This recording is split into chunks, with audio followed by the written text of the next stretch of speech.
Bismillahirrahmanirrahim.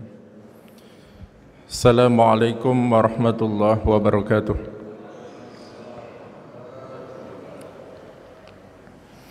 Innal hamdalillah nahmaduhu wa nasta'inuhu wa nastaghfiruh wa na'udzu billahi min shururi anfusina wa min sayyiati a'malina may yahdihillahu fala mudilla lahu wa may yudlilhu fala hadiya lahu.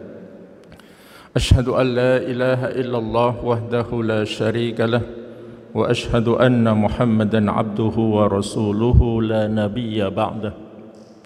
Allahumma salli wa sallim ala sayyidina Muhammadin wa ala alihi wa ashabihi ajma'in. Qala Allah ta'ala bil Qur'anil Karim, a'udzu billahi minasy syaithanir rajim. Bismillahirrahmanirrahim.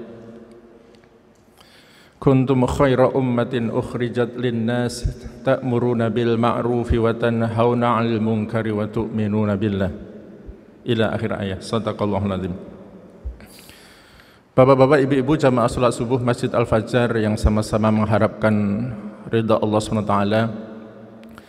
Alhamdulillah, marilah kita sama-sama memanjatkan puji syukur kehadirat Allah SWT yang telah begitu banyak mencurahkan nikmatnya kepada kita, terutama nikmat iman, nikmat Islam, nikmat sehat walafiat, nikmat panjang umur dalam beribadah kepada Allah SWT.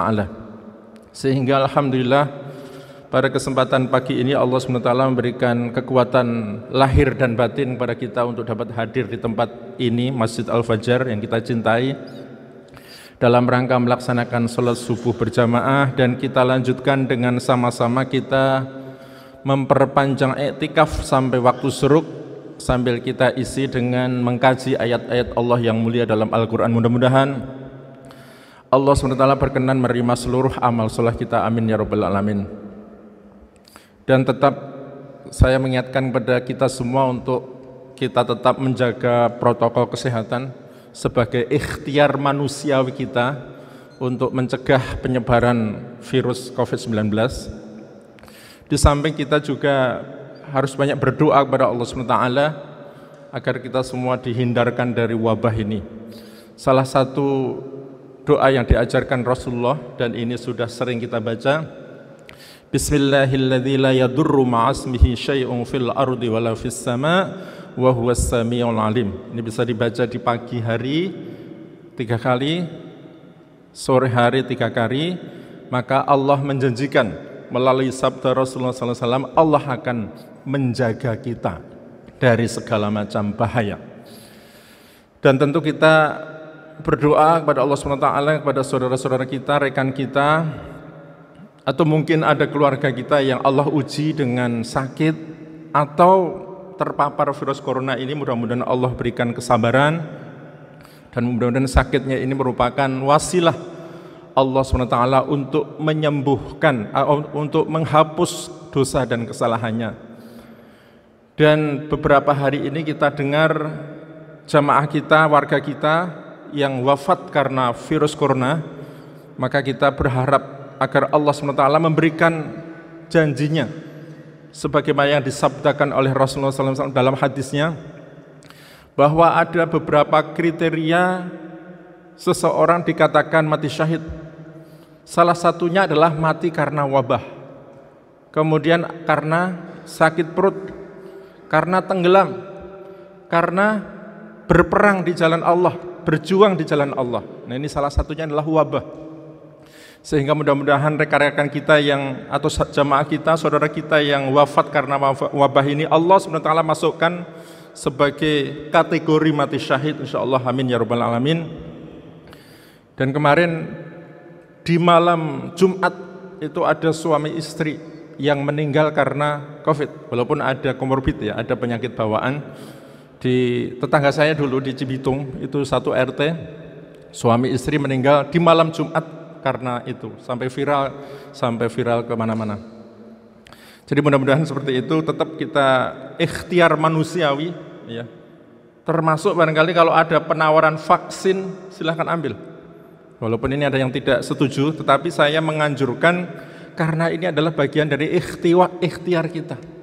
Di samping kita berdoa, kita istighfar, kita taubat kepada Allah SWT, maka vaksin, memakai masker, menjaga jarak, kemudian menghindari kerumunan, mengurangi mobilitas, inilah ikhtiar manusia kita. Mudah-mudahan kita berharap kepada Allah SWT kita semua dihindarkan dari wabah ini. Amin ya rabbal alamin.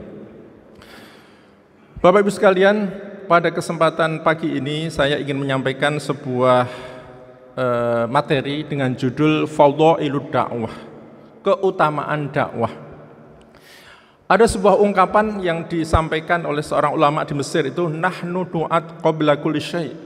Kami ini adalah dai sebelum menjadi yang lain. Jadi ini sebuah ungkapan bahwa profesi atau pekerjaan atau misi utama untuk berdakwah, menyeru kepada Allah SWT itu menjadi aktivitas utama. Sementara sambilannya bisa menjadi pedagang, sambilannya bisa menjadi pengusaha, sambilannya bisa menjadi karyawan, PNS dan sebagainya. Tetapi pekerjaan atau aktivitas utama di mana dia berada itu adalah mengajak kebaikan, menyeru kebaikan. Jadi sekali lagi ungkapan ini mari kita berusaha hadirkan dalam diri kita. Nahnu du'at qabla kulli syai'. Kami ini adalah dai sebelum menjadi yang lain. Dai yang karyawan, dai yang pejabat, dai yang PNS, dai yang pengusaha, dai yang manajer, dai yang general manager dan sebagainya. Ini semua kita ini dai. Mari kita saat ini benar-benar memposisikan kita ini adalah penyeru kebaikan, dai. Nah, dakwah itu akar katanya dari da'a yad'u du'aan, yang artinya mengajak atau mengundang atau menyeru. Jadi dakwah itu seperti tadi Pak, sesuai dengan akar katanya itu mengundang, mengajak atau menyeru. Bukan mencaci maki, bukan membuli, bukan memvonis, bukan menghakimi. Nah, seperti itu. Jadi bagaimana Pak kalau ada orang kok dalam ceramahnya itu mencaci maki? Ya, itu bukan termasuk akar kata dakwah. Nah, itu. Kemudian secara istilahan, tadi kan secara bahasa ya, secara istilahan dakwah itu adalah da'watun nas ilallah. Da'watun nas ilallah bil hikmah wal mau'izatil hasanah hatta yakfuru bit taghut wa yu'min billah liyukhrijahu minadz zulumatil jahiliyah ila nuril Islam. Jadi dakwah itu da'watun nas, menyeru manusia. Jadi menyeru manusia, objeknya itu adalah manusia, baik itu kafir maupun mukmin. Jadi karena manusia kan berbagai macam, dari berbagai tingkatan, berbagai umur, itulah dakwah. Dakwatun nas ilallah. Nah, jadi menyerunya itu kepada Allah SWT, bukan kepada sukuisme, bukan kepada organisasinya, bukan kepada lembaganya, tetapi ilallah bil hikmah wal mau'izatil hasanah, dengan cara yang hikmah, dengan cara yang arif, wal mau'izatil hasanah, dan dengan nasihat yang baik. Ini disebutkan dalam surat An-Nahl ayat 125, ud'u ila sabili rabbika bil hikmati wal mau'izatil hasanati wajadilhum billati hiya ahsan. Serulah menuju Rabbmu dengan ud'u ila sabili rabbika bil hikmah wal mau'izatil hasanah, dengan hikmah, dengan arif, wal mau'izatil hasanah, dan dengan nasihat yang baik. Wajadilhum billati hiya ahsan. Kalau harus perlu berdebat, maka berdebat dengan cara yang ahsan, dengan cara yang baik. Kemudian tujuan dari dakwah itu pada akhirnya adalah bahwa orang yang kita seru, orang yang kita dakwah itu yakfur bit taghut, mengingkari taghut, mengingkari segala bentuk sesembahan selain Allah.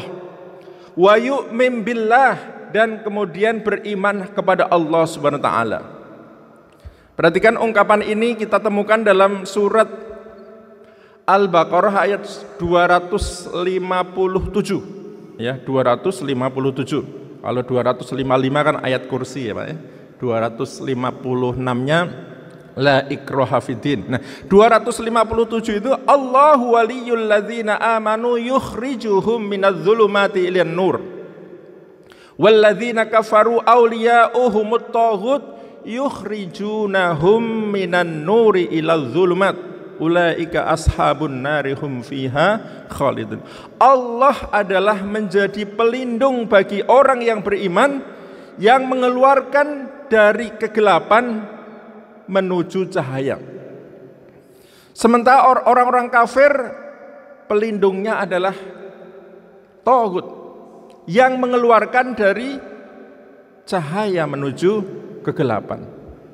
Jadi sekali lagi, dakwah itu tujuannya adalah yakfur bit taghut wa yu'min billah, yaitu bagaimana manusia tersebut mengingkari segala bentuk sesembahan selain Allah, wa yu'min billah, dan beriman kepada Allah SWT. Kenapa kita utamakan mengingkari taghut dulu baru beriman kepada Allah SWT? Maka kita bisa bayangkan Bapak Ibu sekarang kita bayangkan di kampung kita atau mungkin petani yang sedang akan menanam padi. Itu yang dilakukan dulu adalah menyiapkan lahannya agar steril dari segala bentuk hama, gulma, kemudian apalagi eceng gondok, rumput dibersihkan. Baru setelah lahan itu steril, siap untuk ditanam, baru kemudian ditaruhlah benihnya. Nah, demikian juga dengan ini. Hati kita harus dibersihkan dulu dari segala bentuk kotoran, dari segala bentuk penyakit hati. Apakah itu kufur, nifak, syirik, takabur, kemudian hasad, sum'ah, dan sebagainya. Segala bentuk penyakit dibersihkan, ya, sebagaimana tadi Pak ya, petani itu menyiapkan lahannya agar steril, benar-benar steril, tidak ada hama, tidak ada gulma. Gulma itu apa Pak? Tanaman yang mengganggu yang akan kita tanam. Ya, bisa enceng gondok, rumput sampai. Baru setelah steril ditanamilah kemudian biji padi, benih padi itu. Maka hati ini ketika sudah bersih dari penyakit hati, kemudian diisi dengan keimanan kepada Allah SWT. Jangan sampai hati ini belum bersih, tetapi sudah diisi dengan keimanan, sehingga nanti akan ada pertentangan dalam hati. Di dalam hati ada sifat kufur dan iman, ada sifat nifak, ada sifat yang lainnya, maka keimanan itu tidak akan bisa tumbuh subur. Maka ketika lahan itu sudah steril dari segala bentuk tanaman pengganggu, maka akan sangat mempermudah tumbuhnya padi tadi. Padi akan tumbuh karena apa? Karena segala bentuk pengganggunya itu sudah dihilangkan. Dan pada akhirnya tujuan dari dakwah itu adalah agar orang yang kita seru adalah keluar dari minadz-dzulumatil jahiliyah, dari kegelapan jahiliyah. Jahiliyah itu adalah sesuatu yang bertentangan dengan Islam. Segala bentuk yang bertentangan dengan Islam itulah jahiliyah. Kemudian ila nuril Islam, menuju cahaya Islam. Nah, inilah definisi dari dakwah itu. Saya ulang lagi ya. Da'watun nas ilallah, menyeru manusia kepada Allah bil hikmah wal mau'izatil hasanah, dengan cara yang bijaksana dan nasihat yang baik. Yakfuru bit taghut wa yu'min billah. Kemudian orang yang kita seru itu mengingkari taghut, sesembahan selain Allah, wa yu'min billah, dan beriman pada Allah, liyukhrijahum minadz-dzulumatil jahiliyah ila nuril Islam, sehingga dia keluar dari kegelapan jahiliyah menuju cahaya Islam yang terang benderang. Inilah dakwah. Kemudian apa fadhailud dakwah? Ya, untuk kita dapat termotivasi, terlibat dalam upaya menyeru kepada kebaikan, menyeru kepada Allah SWT, maka kita harus tahu dulu apa kira-kira fadhailud dakwah. Pertama, dakwah adalah muhimmatur rasul Dakwah ini adalah tugas para rasul. Perhatikan, tugas para rasul. Dalam surat Yusuf ayat 108 dikatakan, A'udzubillahi minasyaitonirrajim, qul hadhihi sabili ad'u ilallah ala basiratin ana wa manittaba'ani wa subhanallahi wa ma ana minal musyrikin. Katakanlah wahai Muhammad, qul hadhihi sabili, inilah jalanku. Jalan apa? Ad'u ilallah, jalan menyeru kepada Allah ala basiratin, berdasarkan hujah. Ana wa manittaba'ani, saya dan pengikut saya. Saya ulang lagi ya. Hadhihi sabili, inilah jalanku, kata Rasul. Ad'u ilallah, jalan menyuruh kepada Allah ala basiratin, berdasarkan hujah. Ana wa manittaba'ani, dan jalan ini ditempuh oleh ana, saya itu maksudnya Nabi Muhammad SAW, wa manittaba'ani, dan pengikut saya. Jadi Bapak Ibu sekalian, surat Yusuf ini memberikan pemahaman kepada kita bahwa jalan ad'u ilallah, jalan menyeru kepada Allah, jalan dakwah ini akan ditempuh, akan dilalui oleh ana wa manittaba'ani, saya, yaitu Rasulullah, wa manittaba'ani, dan pengikut saya. Saya ingin bertanya, walaupun jawabannya saya sudah tahu, kira-kira kita semua ingin dikatakan sebagai pengikut Rasulullah SAW atau tidak? Jawabannya saya sudah tahu sebenarnya, pasti ingin, ya. Dan saya yakin jawaban saya benar.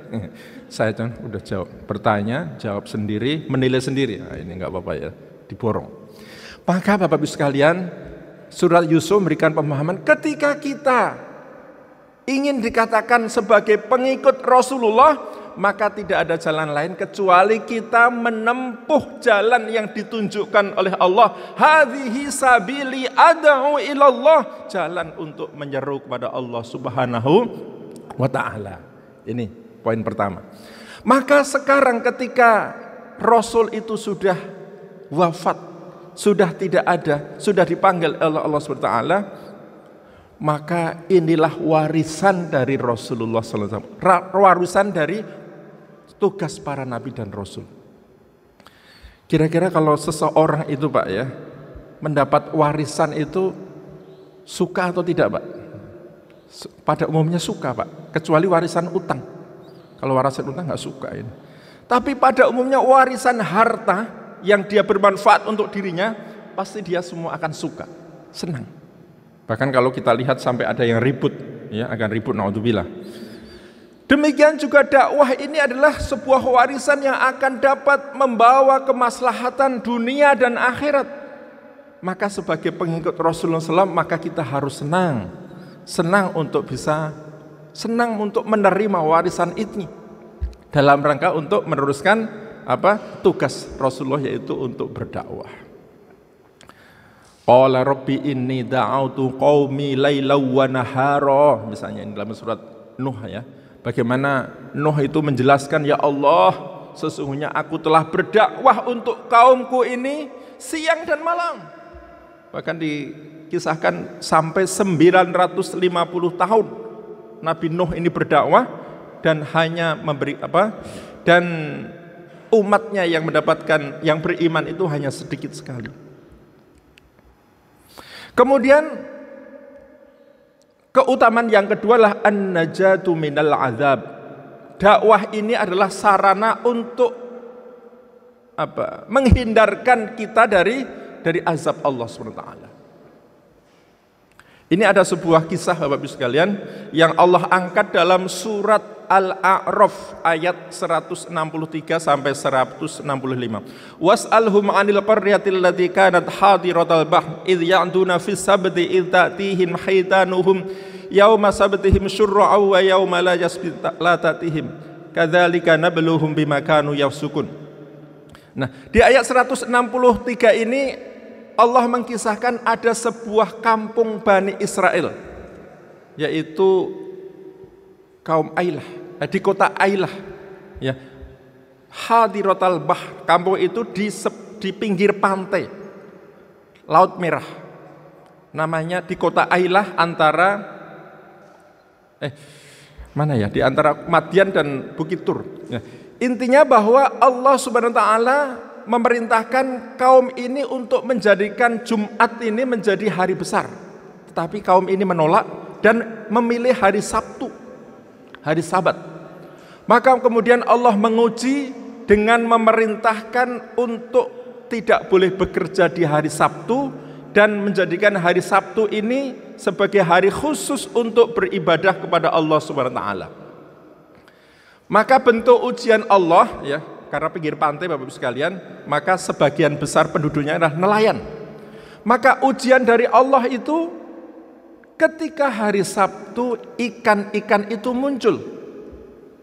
Sementara di hari yang lain ikan itu tidak muncul. Padahal hari Sabtu tadi adalah ketentuannya adalah hari khusus untuk beribadah kepada Allah dan tidak boleh bekerja.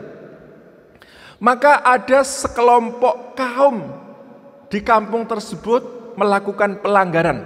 Dengan apa? Dengan cara ngakalin. Hari Jumat dia pasang jala. Kemudian hari Sabtu ikan-ikan masuk di jalannya. Kemudian hari Ahad baru diambil. Nah, inilah sekelompok kaum yang melakukan pelanggaran terhadap aturan Allah Subhanahu wa taala. Maka di ayat 164-nya ada dialog antara dua kelompok manusia. Dua kelompok manusia itu berdialog mensikapi pelanggaran terhadap sekelompok kaum yang melakukan menangkap ikan dengan cara mengakalin tadi. Wa qalat ummatum minhum, ini lima ta'izuna qaumanillahu muhlikuhum aw mu'adzibuhum 'adzaban syadida. Maka sekelompok dari mereka mengatakan, mengapa engkau hendak memberikan nasihat kepada kaum yang akan diazab dan dimusnahkan oleh Allah SWT. Wa qalat ummatum lima ta'iduna qaumanillahu muhlikuhum aw mu'adzibuhum 'adzaban syadida. Jadi pertanyaannya, ini kaum pertama itu mengatakan, mengapa engkau hendak memberikan nasihat kepada kaum yang akan dimusnahkan dan diazab oleh Allah dengan azab yang pedih. Dengan kata lain, Bapak Ibu sekalian, kaum ini mengatakan, biarkan saja itu melakukan kesalahan pelanggaran, toh nanti akan diazab dan dimusnahkan oleh Allah SWT. Itu kaum yang pertama, atau kelompok yang pertama. Kemudian kelompok yang kedua ingin berdakwah dengan cara menasehati agar kelompok yang melakukan pelanggaran terhadap aturan Allah itu menghentikan. Jadi pelanggarannya tadi saya ingatkan adalah menangkap ikan di hari yang dilarang, hari Sabat, hari Sabtu. Dan punya alasan. Alasannya apa? Nih. Qalu ma'dziratan ila rabbikum wa la'allahum yattaqun. Supaya aku punya uzur di hadapan Allah SWT. Ketika nanti di hari kiamat menghadap Allah, qalu ma'dziratan ila rabbikum, punya alasan, punya uzur bahwa dia sudah melakukan apa? Melakukan kewajiban untuk berdakwah, untuk menasihati, untuk mengingatkan kepada kaum yang melakukan pelanggaran terhadap aturan Allah itu. Kemudian alasan yang kedua, wala'allahum yattaqun, dan agar mereka kaum yang melakukan pelanggaran itu kembali bertakwa kepada Allah. Nah, kemudian di ayat 165, falamma nasu ma dzukiru bihi, maka ketika mereka melupakan nasihat atau peringatan kami, anjainal ladzina yanhauna 'anis su' wa akhadnal ladzina dzalamu bi'adzabin ba'isin bima kanu yafsukun. Maka akibatnya kelompok yang ketiga, kelompok tadi yang berusaha untuk mencegah, menasehati dan berdakwah itu, anjainal ladzina yanhauna 'anis su', maka Allah cegah, Allah hindarkan dari azab yang pedih. Kemudian Allah mengazab orang-orang yang zalim itu karena kefasikannya. Jadi ending dari cerita itu Bapak sekalian, kelompok yang melakukan pelanggaran itu diazab oleh Allah dengan azab yang pedih. Kemudian kelompok yang mencegah itu anjainal ladzina yanhauna 'anis su', dihindarkan oleh Allah dari azab yang pedih. Terus yang tadi yang mengatakan lima ta'izuna qaumanillahu muhlikuhum au mu'adzibuhum adzaban syadidah tidak dijelaskan.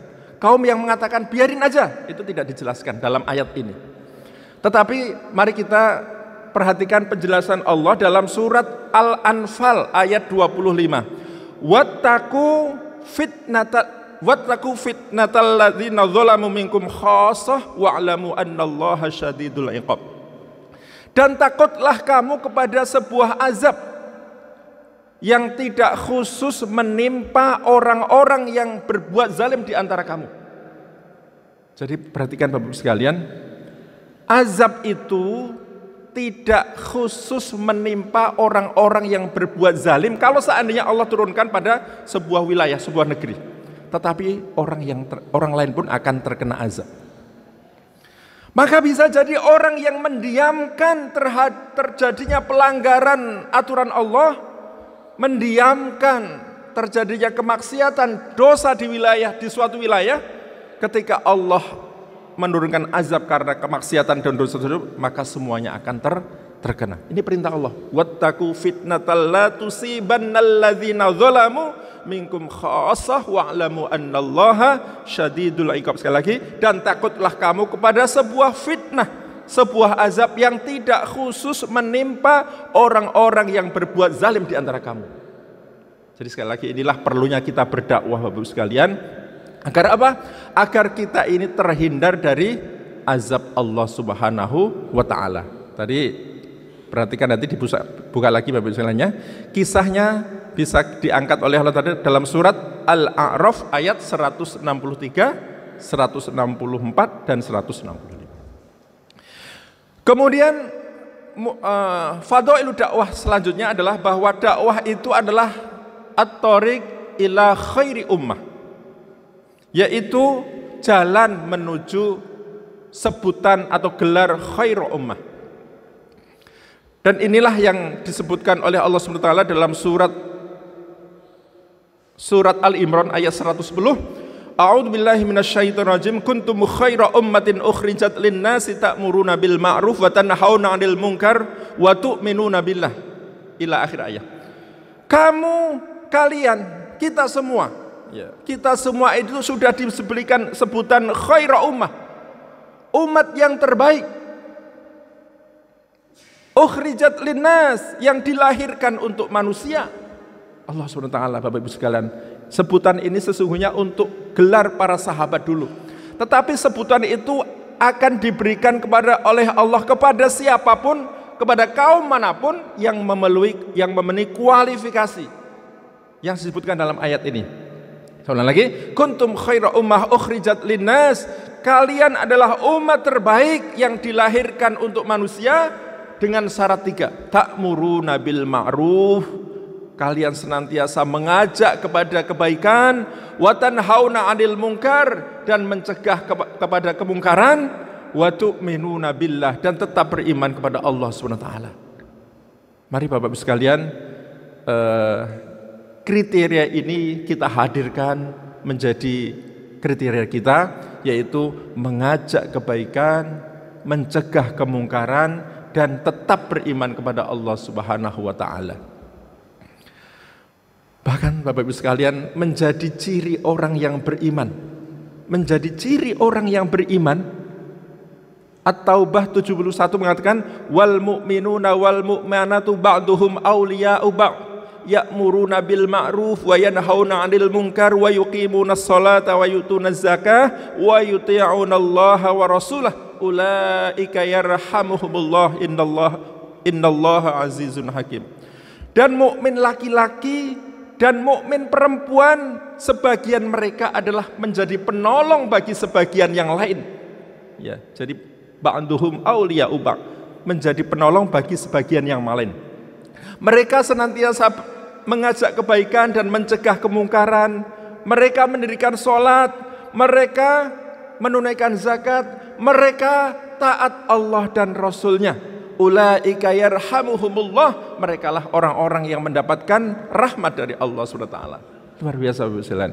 Ternyata menjadi ciri orang yang beriman yang Allah sebutkan dalam At-Taubah 71 ini adalah senantiasa amar ma'ruf nahi mungkar, senantiasa berdakwah, dengan kata lain senantiasa berdakwah.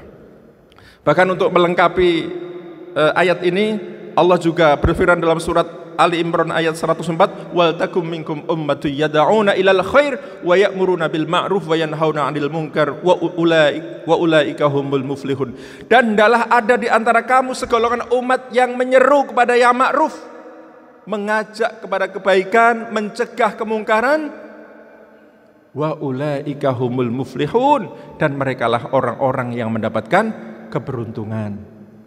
Ya, keberuntungan. Dan ciri orang yang soleh, masih di ayat yang sama, ciri orang yang soleh Bapak Ibu sekalian, masih di surat Ali Imran ayatnya 117, ada 7 sebenarnya. Laisu sawa'a min ahlil kitabi ummatun qa'imatu yatluna ayatin lahi ana al-laili wa hum yasjudun yu'minuna billahi wal yaumil akhir yu'minuna billahi wal yaumil akhir wa ya'muruna bil ma'ruf wa yanhauna 'anil munkari wa yusari'una fil khairat wa ulaika minas solihin. Ada 7. Pertama, senantiasa berlaku lurus, senantiasa membaca Al-Quran di malam hari, kemudian sujud kepada Allah di malam hari, beriman kepada Allah dan hari akhir, kemudian ya'muruna bil ma'ruf wa yanhauna 'anil munkar, mengajak kebaikan dan mencegah kemungkaran, wa yusari'una fil khairat, dan bersegera untuk melakukan kebaikan, wa ulaika minas solihin, dan mereka termasuk orang-orang yang soleh. Insyaallah, ternyata ciri orang yang soleh, ciri orang yang beriman, ciri orang yang akan mendapatkan keberuntungan adalah berdakwah. Apa? Berdakwah, yaitu amar ma'ruf nahi munkar. Kemudian fadhil yang ketiga Bapak Ibu sekalian dari dakwah ini adalah al-khusu ila ajril azim, memiliki keutamaan yang besar, memiliki keutamaan yang besar. Saya ingin menyampaikan ada beberapa hadis yang akan saya baca. Pertama adalah qala Rasulullah sallallahu alaihi wasallam li Ali. Rasulullah SAW bersabda kepada berkata kepada keponakannya atau menantunya, ya, keponakan sekaligus menantunya, yaitu Ali bin Abi Thalib. Fa wallahi la ayyahdiyallahu bika rajulan khairal laka min ayyakuna laka khumrun na'am. Wahai Ali, sungguh ketika Allah SWT memberikan hidayah lantaran jasamu, lantaran ucapanmu, itu lebih baik daripada unta merah. Jadi sekali lagi Bapak-Ibu sekalian, ketika seseorang itu mendapatkan hidayah dari Allah karena ajakan kita, karena dakwah kita, karena nasihat kita, maka itu lebih baik daripada dikatakan unta merah. Unta merah itu adalah kendaraan yang paling bagus waktu itu. Kemudian di ayat lain bahwa orang yang ketika seseorang mendapatkan hidayah lantaran kita, maka itu lebih baik daripada dunia seisinya. Bahkan dijelaskan di hadis lain bahwa Allah SWT, para malaikat, semut-semut, ikan-ikan di laut ini akan senantiasa memberikan doa kepada orang yang senantiasa mengajarkan kebaikan. Bahkan hadisnya ini mengatakan semut yang ada di lubang, kemudian ikan-ikan yang ada di laut, itu akan mendoakan kepada orang-orang yang mengajarkan kebaikan, yang berdakwah di jalan Allah Subhanahu wa taala. Ini merupakan sebuah keutamaan yang disebutkan dalam beberapa hadis Rasulullah SAW. Di samping itu pahala yang senantiasa mengalir. Ya. Man dalla ala khairin falahu mislu ajri fa'ilihi. Barang siapa yang menunjukkan kepada kebaikan, baginya pahala seperti orang yang melakukannya. Atau man sanna sunnatan hasanatan falahu ajruha wa ajru man amilah biha. Barang siapa yang mengajak kebaikan, memulai kebaikan dalam Islam, maka dia mendapatkan pahala karena melakukan kebaikan itu, wa ajru man amila biha, dan pahala orang-orang yang mengikutinya. Jadi umur kita ini sangat pendek Bapak Ibu sekalian. Umur umat Rasulullah itu berkisar 60 sampai 70 tahun. Nah, kita berharap ketika kita sudah di alam barzah, kita berharap pahala kita tidak putus. Pahala kita tidak putus. Maka salah satu yang membuat pahala kita tetap mengalir walaupun kita sudah wafat adalah hasil dari ilmu yang kita sampaikan. Kebaikan yang kita sampaikan kemudian dilaksanakan oleh orang lain, itulah yang akan membuahkan pahala. Selama itu dilakukan, pahala itu akan tetap mengalir. Akan tetap mengalir Bapak Ibu sekalian. Maka berbahagialah kita yang insya Allah pada pagi ini insya Allah berkomitmen untuk mengajarkan kebaikan, menyampaikan kebaikan kepada orang lain sebagai konsekuensi dari pengakuan kita bahwa kita adalah umat atau pengikut Rasulullah Sallallahu Alaihi Wasallam. Kemudian dakwah itu adalah dikatakan al-hayatur rabbaniyah, kehidupan yang robbani. Nah, inilah kehidupan apa maksudnya? Kehidupan robbani adalah kehidupan yang berorientasi kepada Allah Subhanahu wa taala. Kehidupan yang berorientasi untuk hanya ridha Allah yang ingin dicari, bukan yang lainnya. Sebagaimana statement yang sering kita ulang-ulang dalam doa iftitah kita, qul inna sholati wa nusuki wa mahyaya wa mamati lillahi rabbil alamin. Sesungguhnya solatku, ibadahku, solatku, mati dan hidupku itu adalah lillah, untuk Allah Subhanahu wa taala, Rabb semesta alam ini. Inilah satu pesan kalimat yang harus senantiasa kita ingat dan kita hadirkan ketika kita melakukan aktivitas. Inilah tujuan kita adalah lillahi rabbil alamin. Al-hayah ar-rabbaniyah, kehidupan yang robbani yang senantiasa tujuannya hanya Allah Subhanahu wa taala. Kemudian al-hayatur rabbaniyah, kehidupan yang robbani juga disebutkan atau digambarkan dalam surat Ali Imran ayat 79, maka li basharin ayyutihallahul kitaba wal hukma wan nubuwata summa yaqulu lin nasi kunu ibadan li min dunillah walakin kunu rabbaniyina bima kuntum tuallimunal kitaba wa bima kuntum tadrusun. Ayatnya panjang, saya terjemahkan di akhir ya. Di akhir saya, walakin kunu rabbaniyin, hendaklah kalian menjadi generasi robbani. Kehidupan yang hayatul robbaniyah adalah cirinya tu'allimunal kitab, senantiasa mengajarkan kebaikan-kebaikan yang bersumber dari Al-Quran, tu'allimal kitab wa bima kuntum tadrusun, dan senantiasa mempelajarinya. Inilah salah satu kehidupan yang robbani.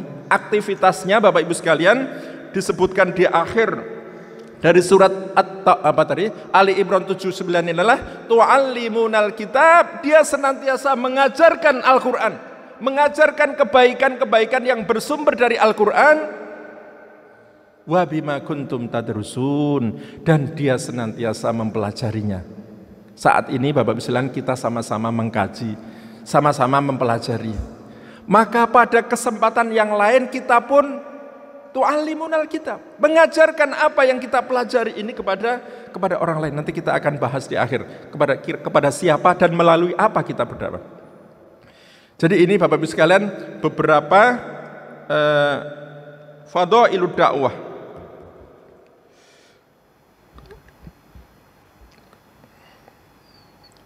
Kemudian yang keempat ya adalah ahsanul amal. Dakwah ini adalah sebaik-baik amal. Nah, ini disebutkan dalam surat Fussilat ayat 33. Wa man ahsanu qawlan mimman da'a ilallahi wa amila salihan wa qala innani minal muslimin. Dan siapakah yang lebih baik perkataannya daripada orang yang menyeru kepada Allah?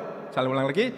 Wa man ahsanu qawlan mimman da'a ilallahi wa amila salihan wa qala innani minal muslimin. Dan siapakah yang lebih baik perkataannya daripada orang yang menyeru kepada Allah, dia beramal soleh dan dia memproklamirkan atau menstate menyatakan waqala innani minal muslimin, dan aku termasuk orang-orang yang berserah diri.